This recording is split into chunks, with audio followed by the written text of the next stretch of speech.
আসসালামু আলাইকুম রহমতুল্লাহ বারাকাতুহু। দেশ থেকে আমার আম্মু দুধ পাঠাইছে আর এই দুধের পায়েস রান্না করতেছে।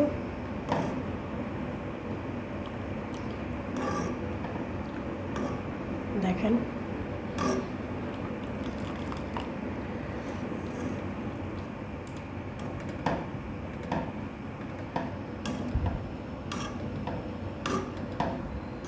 এই দেখেন আমার পায়েসটা হয়ে গেছে।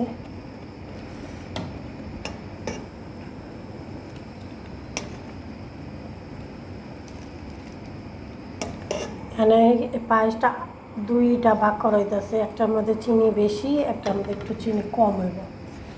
ঠিক আছে, দিতেছি। এটা চিনি বেশি, এটা ওই দিকে রাখ, এলে দিকে ফুলে যাবো। আরেকজনের ভিডিও করে। আচ্ছা, সবাই সুস্থ থাকেন, ভালো থাকেন।